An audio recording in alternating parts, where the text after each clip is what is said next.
훅 인터뷰. 훅 인터뷰 이어갑니다. 더불어민주당 총선 기획단을 꾸렸습니다. 그런데 국민의힘이 지금 정치 이슈를 선점하고 있어요. 혁신위원장, 이뇨한 혁신위원장 얘기만 계속 나오고요.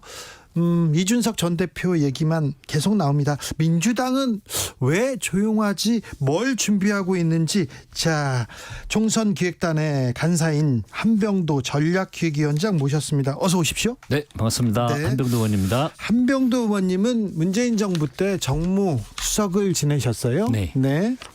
정무수석이 뭐 하는 자리입니까? 가장 중요한 업무가 국회와의 소통 업무입니다. 야당과의 소통이죠. 예, 네. 제 기억으로 거의 오전에는 청와대에서 계속 회의가 있으니까요. 네. 회의가 끝나면 오후에는 네. 거의 국회 와서 살았던 야당 의원들 만나면서. 그렇습니다. 주로. 네. 저는 뭐 원내대표뿐만이 아니고 네. 정말 야당 의원들 아마 87명가량 제 기억으로는 네. 그렇게 만났던 것 같은데 네. 상임위별로도 만나고 그랬습니까? 초선 의원님 초선도 만나고 그래서 우리 국정 운영 방안에 대해서 다양한 채널을 통해서 소통하는 역할이 굉장히 중요합니다. 대통령실 정무수석이 지금 야당 의원들 잘 만납니까? 그 전에는 제가 뭐 만났다는 이야기를 못 들었습니다. 아니, 의원님 그 전에 만나셨어요? 한 번도 안 만났죠. 의원님 예. 안 찾아왔습니까? 저한테 와서 이야기를 해주면 진실된 이야기 네. 또 좋은 경험과 관련된 이야기를 네. 해줄 수도 있는데 네. 연락을 한 번도 못 받았습니다. 자, 정부와 그 대통령실과 국회를 오가면서 이렇게 조율해야 되는 자리가 정무수석 자리인데, 네. 자, 정무적인 거 하나만 물어보겠습니다. 윤석열 대통령이 오늘 대구 시장을 방문했고요. 예. 박근혜 전 대통령을 12일 만에 다시 만났습니다. 예. 어떻게 보셨어요? 좀 조급한 것 같아요. 조급하다? 예. 최근에 여당에서 발표하는 막 그 공약들, 예. 이슈들을 보면 네, 많이 나와요. 준비가 안 돼 있습니다. 예. 그러니까 여당은 책임과 예. 어떤 결정에 대한 책임이 따르는데 네네. 예를 들어서 뭐 서울 메가시티 하면은요. 네. 적어도 수십 번 예. 관련된 부처, 예. 각 지자체 네. 토의를 하고 논의를 하고 그 다음에 정책을 발표를 하는 거거든요. 네. 그런데 이번에 보니까 아무 조율이 안 되고 그냥 막 발표를 하는 겁니다. 예. 한 예를 들어보면 뭐 메가시티였다가 뭐 또 최근에는 뭐 뉴시티라고 네. 바뀌고 네, 용어도 지금 정리가 안 됐습니다. 네, 용어도 정리가 안 되니까 왜 민주당에서 가만히 있냐고 하는데 네. 어디에다 대고 대응을 합니까? 뉴시티에 대응을 해야 됩니까? 김포시 서울 편입에 대응을 해야 됩니까? 지금 민주당이 지금 김포 서울 편입론에 대해서 명확한 입장을 밝히고 있지 않다 이런 얘기가 나오는데 예. 그 이유가 그런 겁니까? 아니 뭐가 정리가 돼서 나와야 진지하게 검토를 하는데 네. 막 던지는 겁니다. 아, 그래요? 아니 김포 같은 경우 그 서울 편입이 인천, 경기도, 예. 김포, 서울 다 얘기를 해야죠. 다 논의를 해야 조율이 되는데 되죠. 아니 인천시장은 나와서 말도 안 되는 소리라고 이렇게 하면 네. 대체 어느 장단에 저희들이 춤을 춰야 됩니까? 아. 그래서 저희들이 이야기했던 건 더 김포 시민들이 원하는 건 예. 5호선 빨리 해라. 네. 이것이 급한 문제이다 이야기를 했는데 이 정책 이야기를 먼저 말씀드린 이유가 뭐냐면 네. 강서 선거 이후에 급한 겁니다. 예. 여론이 불안한 거예요. 예. 그러니까 그냥 막 던지는 겁니다. 정책이 그리고 막 던지고. 그럼요. 그럼 대구 간 국민의 것도 마찬가지입니까? 대구 일정이나 뭐 박근혜 전 대통령 만나고 예. 그런 일정을 뭐 할 수도 있는 건데 그걸 반복해서 계속하고 대구 오니까 마음이 편하다. 예. 이건 어떤 표심을 자극하기 위한 발언들이잖아요. 네. 지금은 제가 지금 정무수석이면 네. 그런 현장 일정보다도 네. 가장 국민들이 지금 그 급하고 어려운 게 예. 물가 상승 문제 아닙니까? 네네. 돈을 쓰고 싶어도 쓸 예. 수 없는 위축이 되는 예. 고금리 예. 이런 문제들에 대해서 국민들이 강서 선거를 통해서 이러한 경제적 고통을 심판한 거거든요. 네. 그럼 요거 관련된 대안을 지금 제시를 하고 네. 관련된 사람들을 만나고 네. 국회도 야당이 안 만난다고 절대 탓하면 안 됩니다. 네. 아니 저희들 청와대 있을 때 야당 만나자고 하면 야당이 만나자고 합니까? 그러면 찾아오는 거죠. 설명하고 네. 그걸 반복하고 그래야 대화가 되는 건데 그런 진실성을 좀 보였으면 좋겠습니다. 그래서 일에 집권 여당으로서 집행력을 높이려면 그런 국민 고통이 무엇인지 실제 파악하고 네. 국회에서 도움이 필요하면 네. 진실되게 예. 와서 논의하고 토의하는 장을 만드는 게 네. 현안을 해결하는 가장 좋은 방법이라고 생각이 듭니다. 문재인 정부는 우물쭈물하고 조율하고 회의만 하다 아무것도 안 했다. 그래서 윤석열 정부에서는 계속 밀어붙이겠다 이렇게 얘기하는 거 아닙니까? 아니 일을 하려면요. 네. 책임을 따지려면 네. 국정을 책임지고 있다는 것은 하나의 정책을 결정할 때 그 예. 정책이 국민 모든 삶에 끼치는 영향력이 막대하고 지대합니다. 네. 그래서 그 국민 삶의 충격이 크기 때문에 네. 하나하나를 조심하지 않고 결정하면은요. 네. 그 모든 부담과 고통은 국민들이 안아야 되는데. 네. 알겠습니다. 3241님께서 김포 시민이 원하는 건요. 경기 남도, 경기 북도 이런 것도 서울 다 필요 없고요. 지하철 5호선 들어오는 겁니다. 이렇게 의견을 줬습니다. 자, 김포를 서울로 이 문제는 어떻게 또 영향이 될지. 아무튼 민주당에서 왜 반대 안 하냐 이게 아니라 지금 정부 여당이 지금 확실히 예. 확실한 안이 나오지 않았기 때문에 얘기를 안 하는 겁니까? 아무튼 네. 아니 그러니까 그게 그냥 답하래요. 네. 자 김포 했으니까 서울로 편입하니까 찬성이냐 반대냐. 네. 아니 집권당에서 이렇게 막 던지는 경우가 어디 있습니까? 알겠어요. 네, 알겠어요. 예. 네, 이해했습니다. 예. 자, 지금요 강서 재보궐선거 이후에 어찌됐든 정치 이슈는 국민의힘에서 다 선점했습니다. 예. 네, 막 던지든 어찌든 뭐 계속 이슈도 던지고요, 예. 정책도 던지고 그리고 뉴스도 계속 만들고 있습니다. 이뇨한 혁신위원장. 자, 이뇨한 혁신위는 어떻게 보십니까? 그러니까 지금 뭐 공약도 막 던지고 예, 그리고 뭐 윤핵관 네, 불출마 선언해라라고 네. 하는데 그것도 먼저 던졌어요. 이게 이제 안 되면요. 예, 지금 막 의사정원 문제 던져놓고 네, 1,000명씩 지원하겠다 해놓고 예, 지금 그거 어디 갔습니까? 네, 지금 좀 들어갔습니다. 네. 네, 다음에 이것도 뭐 메가시티, 뉴시티 막 던지는데 네, 국민들 반응이 없으면 또 이거 좀 싹 이슈가 사라질 겁니다. 지금 이뇨한 혁신위원회에서 던지는 안들도 네, 윤핵관이 수용을 할지 안 할지 모릅니다. 예, 수용이 안 되면 네, 지금 제안한 것들이 안 되면 아무것도 안 되는 거 아닙니까? 네, 그럼 양치기 소년 되는 거죠. 그래서 저희들도 그러면 역으로 네, 얼마든지 저런 식이면 막 던질 수 있습니다. 네, 뭐 출마하지 마. 너 해. 그런데 이 시스템이라는 정치 시스템이라고 하는 것은 네. 저희들이 공천을 할 때도 그런 시스템을 만들어 놓고 제도로 하는데 네. 그런 내용을 충족하기 위한 과정을 그리고 저희들이 그 총선 공약 관련된 것도 지금 준비를 하고 있습니다. 준비하고 있습니다. 자, 민주당 전략기획위원장 한병도 의원님. 예. 자, 저쪽에서 뭐라도 던지는데 민주당도 던져야 될 거 아닙니까? 예. 이슈를 선점하고 그리고 개혁 경쟁, 총선 경쟁 나서야 될 거 아닙니까? 저희들은 때가 되면 던지겠습니다. 아, 그래요? 막 던지는 게 아니고 막 안 던지고. 그리고 던질 때도 네. 저렇게 준비 않고 막 던지는 게 아니고 네. 꼼꼼히 준비하고 지금 없는- 정책을 제시하면 없어서 준비한다고 하는 거 아닙니까, 지금? 그렇지 않죠. 준비하고 있습니까? 그럼요. 네. 예, 많은 토론을 하고요. 예, 지금. 정책위 단위에서도 뭐 우리들이 할 것들 네. 그리고 이걸 우리가 던졌을 때 어떻게 예. 입법적인 조치까지 할 것인지 네. 이런 것들을 아주 주도면밀하게 토론하고 논의하고 그런 내용들을 많이 만들어서 네. 국민 수용성이 무엇이 높은지를 좁히는 이런 과정들이 지금 되고 있습니다. 아니, 민주당이 때가 되면 던진다고 하는데 지금 한 1년가량 예. 민주당의 무슨 정책이 민생 대책이 나왔는지 모르겠어요. 때가 되면 던진다고 했는데 그때는 언제입니까? 때는 얘기하십시오, 그러면. 저희들도 이제 준비하는 과정을 보면 네. 이제 12월 정도 되면 12월 되면. 아마 그 전에라도 네. 하나하나씩 발표하고 네. 지금 저희들은 특히 민생과 경제 관련된 것들인데요. 네. 이것들에 대해서 제시를 하면서 네. 구체적인 대안까지 함께 하고 네. 그리고 이슈를 주도하도록 그렇게 하겠습니다. 그렇습니까? 네. 네, 이슈를 주도하겠다. 네. 지켜볼게요. 네. 근데 이슈를 이렇게 만들고 지금 토론하고 있다고 했습니다. 예. 그런데 저 비명과 친명 사이에 뭐 갈등이나 싸움이나 뭐 네. 이런 거 있습니까? 혹시 분당한다, 뭐 신당 차린다 그런 목소리가 내부에서 좀 들립니까? 제가 단언하건데요. 네. 친명 비명을 떠나서 민주당에 대한 애정과 사랑, 역사가 쉽게 깨지지 않습니다.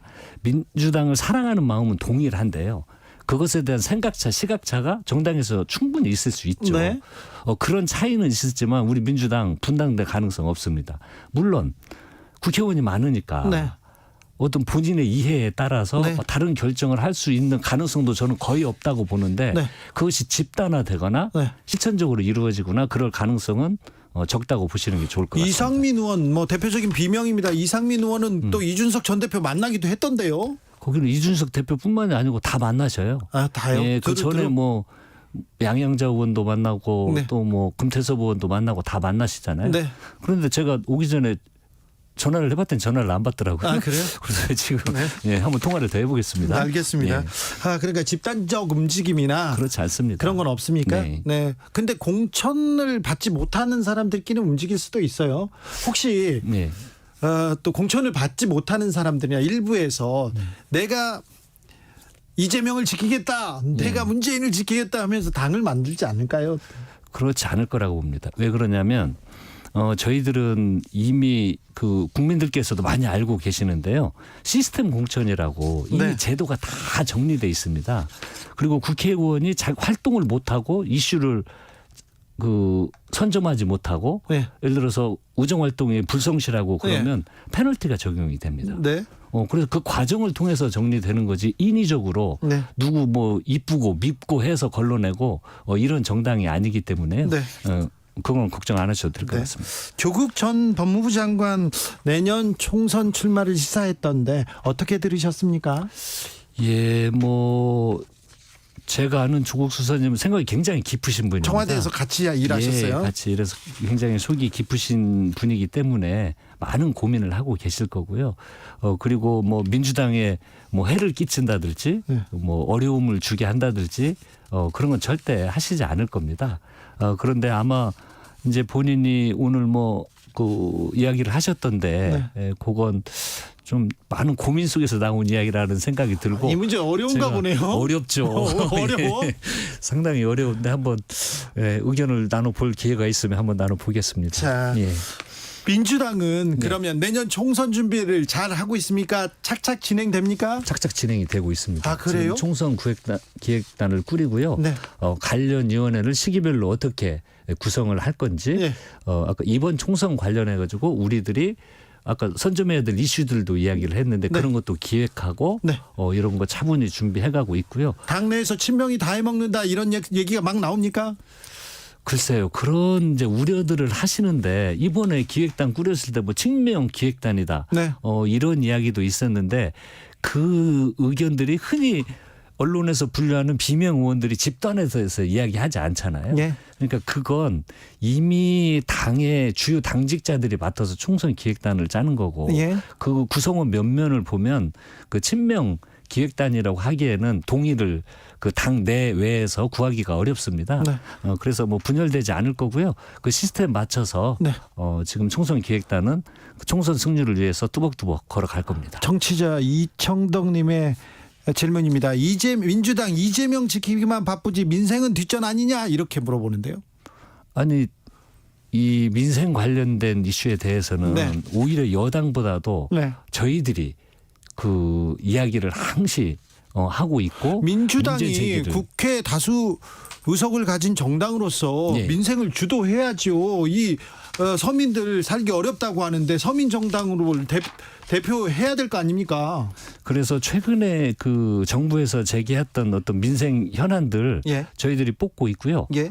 그래서 그건 그 전에 좀 부족한 부분이 있었으면 네. 좀 더 주도력을 가지고 네. 민생 관련된 이슈에 대해서는 네. 저희들이 아주 과감하게 예. 좀 밀어붙이도록 그렇게 할 거고요. 지금까지 좀 그리고 부족했어요. 과감하게 근데 하십시오. 더 과감하게 할 거고요. 그리고 예. 이재명 지키기만 한다고 하는데 네.